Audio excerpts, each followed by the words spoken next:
예레미야 3장 19절에서 33절 말씀 찾으신 줄 알고 제가 읽겠습니다. 내 고초와 재난 곧 쑥과 단집을 기억하소서. 내 마음이 그것을 기억하고 내가 낙심이 되오나 이것을 내가 내 마음에 담아두었더니 그것이 오히려 나의 소망이 되었사오면 여호와의 인자와 긍휼이 무궁하심으로 우리가 진멸되지 아니함이니이다. 이것들이 아침마다 새로우니 주의 성실하심이 크시도소이다. 내 심령에 이르기를 여호와는 나의 기업이시니 그러므로 내가 그를 바라리라 하도다. 기다리는 자들에게나 구하는 영혼들에게 여호와는 선하시도다. 사람이 여호와의 구원을 바라고 잠잠히 기다림이 좋도다. 사람은 젊었을 때에 멍에를 매는 것이 좋으니 혼자 앉아서 잠잠할 것은 주께서 그것을 그에게 메우셨습니다. 그대의 입을 땅의 티끌에 댈지어다. 혹시 소망이 있을지로다.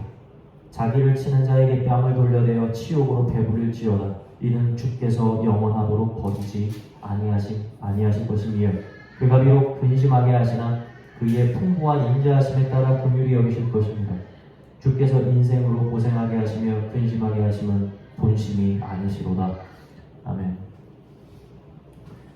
그 어린 자녀들의 문제를 심도 있게 진찰하고 이에 대한 해결 방법을 제시해주는 프로그램 있잖아요. 제가 그걸 자주 봅니다. 부모의 이혼을 겪은 자녀에게서 매우 비슷한 증상들이 나옵니다. 뭐냐면 매우 큰 극도의 불안감이에요. 내가 누군가에게 버림을 받을 수도 있다. 그리고 다시 버림을 받을지도 모른다는 그 부담감이 그 어린 아이들에게 자꾸만 심리적으로 찾아오는 겁니다. 자신이 그토록 믿었던 부모가 자신을 떠나는 거예요. 거기서 오는 심리적 충격과 불안감이 아이의 행동을 계속해서 방어 기제를 극도로 만들어서 이것이 겉으로 볼 때는 아이가 매우 공격적으로 보여지게 된다는 거죠. 그리고 많은 경우에 이 부모가 이혼한 상황이면 아이가 그 부모의 이혼의 잘못이 자기에게 있다고 죄책감을 가지는 경우가 매우 많습니다. 결국 이러한 자녀들은 부모의 이혼이 자신에게 있다는 생각을 떨쳐내지 못해서 자신이 오히려 피해자고 상처를 받았는데도 불구하고 거기에다 죄책감까지 더해져서 심리적으로 매우 불안한 상태로 살아가게 된다는 거예요. 세상에서 아무리 힘들고 아무리 어려운 일을 많이 겪어도요, 우리가 마음의 희망이 떨어지지 않는 이유가 근본적으로 어디 있는 줄 아십니까? 그것은 내가 돌아갈 집이 있다는 거예요. 나를 품어줄 부모가 있다는 겁니다. 여기서 우리는 1차적으로 심리적 안정감을 얻을 수 있다는 겁니다. 세상에서 죄를 저지르고 세상에서 잘못을 하면 그 죄의 무게만큼 세상에서 처벌을 받습니다. 그런데 가정에서는 그렇지 않아요. 가정에서는 내 무게를 용서해주고 내 무게를 대신 져주는 부모님을 우리는 경험을 하는 거예요. 그래서 그 가정에서 다시 일어날 힘을 얻고 그 가정에서 죄가 용서받는 것이 무엇인지를 배우는 겁니다. 거기에서 관용을 배우고 사랑을 배우는 거예요. 그래서 우리에게 가정이 매우 중요한 거죠. 전 지금도 참 게임을 좋아하지만 어렸을 때는 정말 누구도 못 말릴 정도로 좋아했습니다. 제가 매우 어렸을 때부터 오락실을 다녔거든요. 근데 요즘엔 많지 않죠, 오락실을. 별로 나가서 모를 것 같은데. 근데 진짜 저 땐 동네에 몇 개씩 있었어요. 막 선택하면서 다녔거든요. 근데 부모님은 제가 막 다니는 걸 별로 좋아하지 않았어요. 왜냐면 그 당시 오락실에는 저처럼 순수하게 게임을 하려고 오려는 애들만 있는 것이 아니라 약간 동네에 좀 논다고 하는 형들이 막 거기서 모였거든요. 막 깡패도 많았고. 그래서 사실 저희 부모님은 거기서부터 저를 좀 격리시키고 싶어졌던 것 같아요. 어느 날도 오락실에 갔다가 제가 현행범으로 집에 잡혀왔습니다. 가지고 이제 혼을 나야죠. 근데 그날따라 좀 분위기가 엄숙한 겁니다. 아버지가 저를 데리고 방으로 들어가는 거예요. 방에 딱 들어갔더니 방 중간에 아세요? 그 플라스틱 옷걸이 아시죠? 이 얇은 거. 이 얇은 거. 그거 몇십 개 집에 있는 옷걸이를 싹 다 빼는 거예요. 그러더니 저한테 그러더라고요. 우리 이거 다 부러질 때까지 너가 맞을 거다. 이렇게 얘기하는 거예요. 엄청 무서운 거예요. 뭐죠? 어지간하면 그거 안 풀어집니다. 그거 때려서 안 풀어줘요, 진짜. 근데 이거 다 풀어뜨릴 때까지 날 때리겠다는 거예요. 그 아버지가 다 돈 도망 못 가면 저를 딱 묶고 제 다리를 때리기 시작하는 거예요. 근데 아버지가 그러시더라고요. 내가 너를 잘못 키운 잘못이 있으니까 너 몇 대, 나 몇 대 돌아가면서 맞자 하면서 때리는 거예요.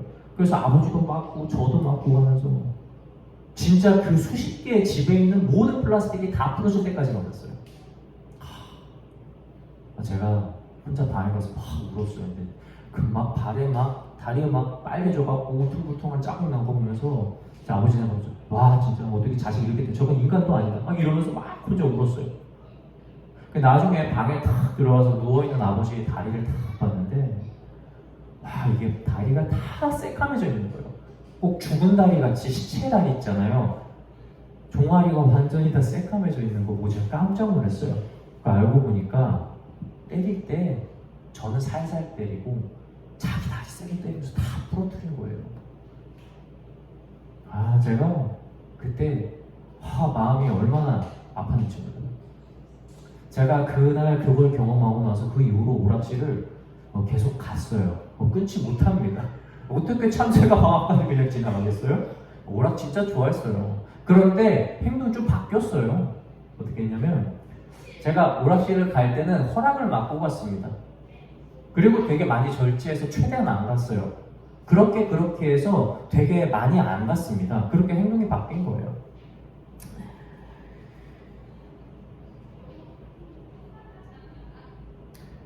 행동이 완전히 고쳐진 건 아니에요. 그렇지만 깨달은 게 있어요.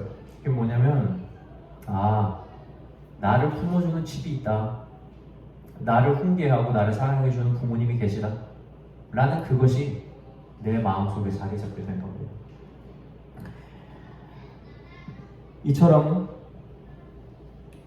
내가 갈 수 있는 곳, 나의 종착지가 있다는 것, 모든 것이 끝난 것 같은 상황인 것 같으나 아직 끝이 아니라고 하는 희망을 줄 수 있는 그 상황이 우리에게는 굉장히 중요한 겁니다.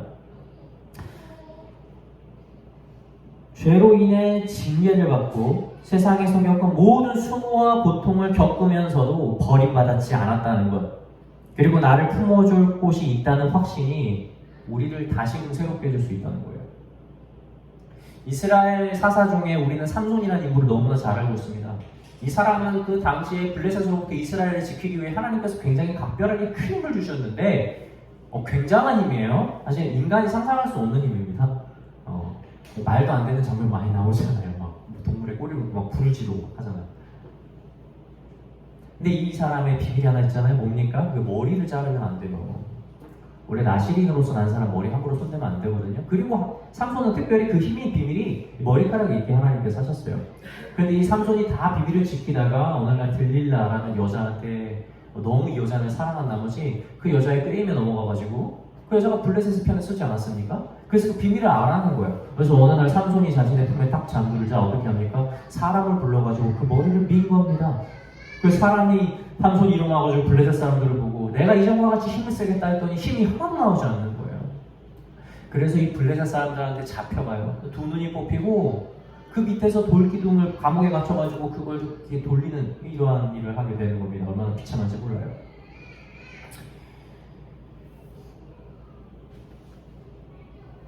그러나 사사기 16장 22절에 이런 말이 있습니다. 제가 읽어드릴게요. 그의 머리털이 밀린 후에 다시 자라기 시작합니다. 얼마나 은혜롭습니까? 삼손이 자신의 머리를 밀도록 그 비밀을 누설한 것은 하나님이 떠나는 일을 만든 것이 분명히 맞습니다. 그리고 성경이 분명히 말해요. 여호와가 그를 떠났다라고 이야기를 합니다. 그런데 성경은 뭐라고 말합니까? 그의 머리털이 다시 자라기 시작한다는 걸 분명히 얘기해요. 하나님이 그를 떠난 것 같으나 그를 유기한 것이 아니라는 겁니다. 그래서 삼손이 마지막으로 하나님께 한 번만 더 구합니다. 그때 당시에 삼손이 잡혀서 얼마나 삼손이 위대한 사람이었는지 얼마나 많은 블레셋을 죽였는지 몰라요. 근데 이 삼손이 잡혔다는 소식이 얼마나 흥분됩니까? 그래서 블레셋의 모든 방백이 다 모였어요. 지붕에는 수천 명의 사람들이 모인 겁니다. 삼손을 구경하려고요. 그 정도였어요. 삼손이 마지막으로 하나님께 구하는 거예요. 자신의 머리털을 보면서 아직 하나님께서 나를 버리지 않았다는 사실을 안 겁니다. 그리고 기도하는 거예요. 이번에만 나에게 힘을 주어서 내가 이 자리에 모인 사람들을 모두 죽이겠다. 그런 거예요. 그래서 하나님께 기도를 하고 자신의 왼쪽과 오른쪽에 있는 기둥을 쓰러뜨려서 그 자리에 있는 모든 사람들을 죽이는 일이 벌어진 겁니다. 성경은 이렇게 말해요. 삼손이 살아서 죽인 숫자보다 그때 블레셋을 죽인 숫자가 더 많았다고 말하는 겁니다. 하나님께서 버린 것 같아도 아니 버리지 않아요. 하나님께서 떠난 것 같아도 영영 떠나지 않는다는 겁니다. 그래서 다 없어진 것 같고 다 무너진 것 같은 순간에도 여러분 절대 영적인 눈 감으시면 안 돼요. 그 가운데에서 하나님께서 여러분을 세우기 위해서 삼손의 머리털이 다시 자라는 것처럼 여러분들을 세우려고 숨어놓은 비밀들이 있어요. 그걸 발견하고 그 희망을 찾고 그걸 가지고 노래를 해야 됩니다. 거기에서 삶이 변화될 수 있는 거예요. 대한민국 영화 역사상 관객수 부동의 1위를 아직도 지키고 있는 영화가 있습니다. 그 뭔 줄 아십니까? 꽤 오래된 영화인데도 그래요. 2014년에 개봉한 명량이라는 영화입니다. 이 명량이라는 영화의 배경은 실제로 있었던 일이지 않습니까? 역사적으로 이순신 장군이 명량에서 거둔 거대한 승리를 배경으로 하는 거예요. 이 당시에 칠천량 전투에서 원균이 엄청난 대패를 거둡니다. 거기에서 대부분의 전투를 할 수 있는 파동선을 다 잃어버렸어요. 그래서 일본이 남쪽에 있는 해안을 모두 점령을 해가지고 이제 더 이상 전쟁을 해도 효과가 없는 상황이 벌어진 거예요. 얼마나 위험합니까? 남해가 결국 교두보지 않습니까? 남한을 왔다 갔다 할 수 있는? 거기에서 지면 거의 끝난 겁니다. 그런데 이게 어떻게 나라에서 이제 별 수가 없는 거예요. 그래서 그 당시에 죄인으로 몰렸던 이순신 장군을 대기종군시켜가지고, 그죠? 그 직책을 허락하지 않습니까? 근데 그럼 뭐예요? 없어요. 다 죽었어요. 수만 명의 조선군들이 다 죽은 겁니다. 이전 전투에서. 그런데 다 죽고 나니까 이순신 장군도 죽은 거예요. 그래도 이순신 장군이 왕한테 편지를 보내면서 그렇게 얘기하지 않습니까? 우리가 너무나 잘 알고 있는 말이죠. 신에게는 아직 12척의 배가 있습니다. 그러니 여기서 전쟁을 할 수 있도록, 전투를 벌일 수 있도록 허락해 주십시오라고 하는 거예요. 여러분, 그 전투가 몇 대랑 싸우는 건 줄 아세요? 일본함 130여 대예요. 130여 척. 자신이 가지고 있는 것보다 10배가 넘는 숫자랑 싸우는 겁니다. 그런데 상대방의 수를 보지 않아요. 무엇을 봅니까? 내가 가지고 있는 것을 보는 거예요. 그리고 이순신장군은 알고 있었거든요. 그 당시에 명량이라는 곳, 수로가 아주 좁고 물살이 거친 곳으로 유인을 해서 얘네들이 나에게 붙게만 만들면 내가 이길 수 있다는 확신이 있었던 거예요. 그래서 그는 자신이 가지고 있는 지략과 자신이 가지고 있는 몇 척의 배를 가지고 그 거대한 전투를 벌인 겁니다. 그리고 수천 명, 약 8천 명이 되는 일본 군사들을 수장시키고 30척이 넘는 일본의 적을 격퇴하는 엄청난 역사적인 승리를 거두게 된 것이 바로 명량의 전쟁이었어요. 오늘 본문 말씀 다시 읽어보겠습니다. 19절에서 22절만 한번 제가 다시 읽어볼게요. 내 고초와 재난, 곧 쑥과 단즙을 기억하소서. 내 마음이 그것을 기억하고 내가 낙심이 되오나 이것을 내가 내 마음에 담아두었더니 그것이 오히려 나의 소망이 되었사오니 여호와의 인자와 긍휼이 무궁하심으로 우리가 진멸되지 아니하니이다. 예레미야는 지금 예레미야 애가에서 무참히 짓밟히고 죽어나가고 있는 이스라엘을 보면서 눈물로 토로를 하고 있어요.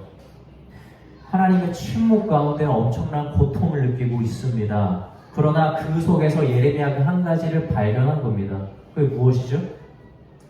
하나님이 우리를 떠났고 하나님이 우리에게 침묵하지만 아직 남아있는 이스라엘 백성을 보니 하나님이 우리를 유기하지 않았다라는 걸 보는 거예요. 예레미야가 죽어가는 이스라엘을 보는 것이 아니라 아직 살아서 하나님을 섬기게 된 이스라엘 백성을 보면서 희망을 찾기 시작을 한 겁니다. 지난 주의 설교 내용처럼 이스라엘의 블레셋에게 패배하고 끔찍한 고통 당하는 거 철저하게 이스라엘의 죄에게 있는 것 맞아요. 그리고 예레미야도 실토합니다. 야, 너희들의 죄는 소돔의 죄보다 더 크다 라고 이야기를 하는 거예요. 사랑하는 성도 여러분, 죄가 있으면 하나님 떠납니다. 하나님과 죄는 함께 할 수가 없으니까요. 삼손의 머리털이 밀렸을 때 하나님이 함께할 수 없는 것처럼 죄가 함께하는 사람에게는 하나님이 함께할 수 없습니다. 그것은 변하지 않아요. 그러나 하나님께서 아무리 죄를 미워한다 할지라도, 그리고 아무리 죄인인 우리들을 멀리 그리고 오랫동안 떠난다 할지라도 한 가지 변하지 않는 사실은 무엇인 줄 아세요? 하나님은 절대 우리를 유기하지 않으세요. 제가 산림교회를 처음 개척하고 아파트에다가 우리 개척했습니다 해서 이렇게 우편물 조그만한 거 하나씩을 걸어놓는데 거기에 제가 한 말씀을 실었어요. 그 말씀이 뭐냐면 바로 디모데전서 2장 4절입니다. 하나님은 모든 사람이 구원을 받으며 진리를 아는 데 이르시기를 원하느니라. 제가 이 교회를 세운 말씀의 토대가 여기에 있어요. 하나님이 아무리 죄 때문에 심판을 하고, 하나님이 아무리 이 세상에 있는 죄인을 미워하고 한다 할지라도, 그리고 하나님이 우리를 떠난다 할지라도 하나님의 마음은 그게 아니라는 거예요. 하나님의 마음은 우리 모두가 구원에 이르기를 원하시는 것이 하나님의 마음이라는 겁니다. 오늘 읽고 있는 예레미야서 3장 33절은 이렇게 말합니다. 제가 읽겠습니다. 주께서 인생으로 고생하게 하시며 근심하게 하시는 본심이 아니시로다. 이게 하나님의 마음인 거예요. 철이 들지 않은 자녀와 철든 자녀의 차이가 뭔지 아십니까? 솔직히 말하면 행동이 있지 않아요. 철든 자녀라고 해서 하나님의 철든 자녀가 부모의 말을 물론 더 잘 듣긴 하겠지만 그렇게 다 잘 듣는 건 아닙니다. 철이 들어도 자기 생각대로 고집 부릴 때도 있고 부모만 못해 다닐 때도 있죠. 행동이 잘 바뀌지는 않는 건 사실입니다. 그렇다면 뭐가 다릅니까? 이 철이 들지 않은 아이들은요, 단순히 행동의 문제가 아닙니다. 뭐가 문제냐면 부모가 뭐라고 말을 하잖아요. 한쪽 귀로 듣고 한쪽 귀로 흘려요. 전혀 귀담아 듣지 않습니다. 그리고 부모한테 혼나잖아요. 그러면 그거를 자기 탓이라고 생각을 하지 않습니다. 자식의 주변에 있는 환경의 탓을 하고 오히려 자신을 비난하는 부모를 비난해요.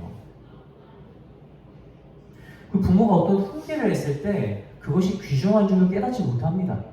여러분, 철없는 자녀들은 그래요. 그러면 철든 자녀 뭐가 다릅니까? 물론 행동에서 완전한 변화가 있을진 않을 수 있어요. 제가 마치 오락실을 계속 다닌 것처럼 말이에요. 그런데 얘네들은 알아요. 부모님이 나에게 왜 이런 말을 해주시는지, 그리고 부모가 훈계를 할 때 내가 무엇을 잘못했는지, 그리고 살면서 부모가 해준 그러한 조언들을 잊지 않고 이것들을 적용하려고 하는 거예요. 뭐가 다른 겁니까? 부모의 마음을 헤아릴 줄 아는 거예요. 이게 철든 자녀인 겁니다. 반대로 마찬가지로 믿음으로 철든 자녀의 삶도 이와 같습니다. 여러분, 우리가 아무리 철이 들고 믿음이 있다 할지라도 여러분, 죄라는 명함 떼지 못해요. 죄인이라는 명함을. 하나님 앞에 우리가 행위로 온전한 타심을 얻을 수 있겠습니까? 물론 노력하고 선을 행하는 것으로 우리가 절제함을 말미암아 어느 정도 극복하고 칭찬받을 만한 일을 할 수 있겠지만 궁극적으로 죄가 우리에게서 완전히 빠져나가는 건 아니라는 거예요. 그런데 이 철든, 하지만 믿음으로 철든 사람들은 무엇을 합니까? 내가 돌아갈 곳을 반드시 하나님께로 정해놔요. 나의 마침표가 그것인 줄 알아요.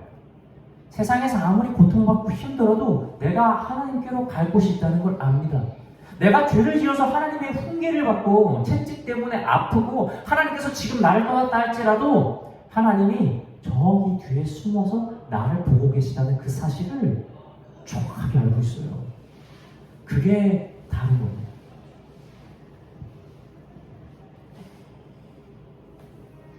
아버지께서는 절대 우리를 버리지 않는다는 사실 알아요. 그리고 내가 아버지한테 맞아서 내 몸에 상처가 나 있어도 내가 아버지를 가서 보면 아버지 다리에는 훨씬 더 큰 상처가 있다는 걸 아는 겁니다. 그게 철든 자녀인 거예요. 나보다 더 아픈 우리 아버지의 모습을 기억하는 겁니다. 사랑하는 성도 여러분, 하나님께서 여러분 얼마나 사랑하고 계시는지 날마다 묵상 잘하고 계십니까? 저 얼마 전에 여기 학원 앞에서 그 막 갓 태어난 고양이 2마리가 여기서 구데기 속에서 죽어가는 걸 제가 본 거예요. 아내가 막 탯줄도 막 보이고 엄청 애기 새끼 고양이에요. 막 구더기도 있고 파리 애벌레가 온몸에 가득한 겁니다. 이제 죽을 줄 알고 그렇게 된 거죠. 근데 한 마리는 이미 죽었고 한 마리는 아직 숨이 붙어 있는 거예요. 그래서 이 집사람이 그 고양이를 가져다가 다 일일이 씻기고 구더기를 다 빼내고 애벌레를 다 제거해서 얘를 감싸가지고 얘를 돌보는 거예요. 집에 갔더니 그 고양이가 있는 거죠. 막 너무 죽을까 말까 하면서 간신히 버티고 있는 그 고양이가 있는 거예요. 제가 원래 항상 아이들 아내한테 그 얘기를 해요. 뭐라고 하냐면 우린 애완동물 안 키울 거다. 난 애완동물 키우지 않을 거다. 저는 사실은 동물을 키우면 동물이 저랑 살면서 행복할 거라는 기대를 잘 안 하고 제가 되게 잘 관리할 수 있는 자신이 좀 없어가지고 애완동물 안 키우겠다고 했는데 제가 그 고양이를 보면서 마음이 바뀌었어요. 왜 그랬냐면 이 고양이를 그냥 건강하고 예뻐서 데려온 게 아니라 이 고양이를 데려온 목적이 달랐거든요. 왜냐면 얘를 죽이지 않고 살리겠다라는 마음으로 가지고 온 거잖아요. 그래서 내가 내 고집을 내려놓고 얘를 키우는 것이 오히려 더 선한 일이겠다 라는 생각이 들어서 제 고집을 내려놨어요. 그래서 아내가 그리고 제가 그 고양이를 계속해서 시간대마다 먹이면서 이렇게 돌봤습니다. 그런데 안타깝게도 그 다음날 이 고양이가 견뎌내지 못하고 결국 죽게 되었어요. 그래서 딸이 묻어줬습니다. 그리 길지 않은 시간이었는데 참 많은 생각을 했어요. 저를 내려놓는 시간도 필요했고 그리고 또 얘를 가족이라고 생각을 하면서 나름의 생각을 했더니 죽는 걸 보니까 또 눈물이 고일 만큼 막 마음이 슬펐습니다. 그런데 제가 아무리 그 고양이를 사랑해도 그 고양이를 조건 없이 데려왔고 그 고양이를 위해서 제 많은 것들을 내려놨어도요, 여러분 저는 그 고양이를 위해서 죽을 자신이 없어요. 그 버려진 고양이의 모습은 저희 모습과 다르지 않습니다. 죄라는 구더기 속에서 스스로를 구원하지 못하고 죽어가는 그 존재를 오로지 하나님은 자신의 뜻대로 우리를 강제로 데리고 와서 살리고 그리고 끝까지 자신의 곁에서 두겠다라는 그 의지를 가지셨어요. 우리가 구원받는 이유는 전적으로 여기에 있는 거예요. 우리의 행위요? 우리의 노력으로? 아니 우리가 좀 예쁜 짓을 해서 우리가 좀 괜찮아서 하나님이 걷어주시는 줄 아세요? 택도 없어요. 그냥 하나님이 그렇게 하시고 결정한 거예요. 그리고 우리 안에 있는 죄를 하나씩 빼내면서 우리를 살리는 거예요. 그런데 그 살리기를 우리의 죽을 수밖에 없는, 결국엔 죽게 되어야 되는데 결국엔 자기의 독생자를 보내서 그 생명을 대신하기까지 우리를 사랑한 겁니다. 이 사랑은 얼마나 큽니까? 찬송가 143장 웬 말인가 날 위하여 이런 가사가 있습니다. 웬 말인가 날 위하여 주 돌아가셨나, 이 벌레 같은 날 위해 큰 해 받으셨나. 동물 키우잖아요? 정서적으로 만족감 줍니다. 그리고 동물 키우잖아요? 심지어 때로는 우리가 힘들 때 위로도 줘요. 여러분 그런데 벌레 키우잖아요? 이거 해밖에 안 됩니다. 아니 목사님 어떻게 인간을 벌레에 비유합니까? 라는 말씀 드실지 모르겠어요. 근데 여러분 우리 진짜 우리의 죄를 뼛속까지 깨달은 사람은 고백 나와요. 벌레 같은 나라는 고백 많이 합니다. 하나님이 우리 살리고 하나님이 우리를 키운다고 해서 하나님이 득이 될 게 하나도 없어요. 그러니까 벌레 같은 거 아니에요. 그럼에도 우리를 독생자의 생명과 바꾸어 구원해 주셨으니 주님의 사랑이 얼마나 큽니까? 말씀을 마치고자 합니다. 그러니 세상에서 상처를 받든 죄로 인한 징계로 고통을 받든 그 자리에 머물지 말고 상할 갈 때 꺾지 않으시고 꺼져가는 등불 끄지 않으시는 하나님을 믿고 의지하여 날마다 그의 성실을 경험하고 찬양하는 성도 여러분이 되시길 주님의 이름으로 축원합니다. 기도하겠습니다.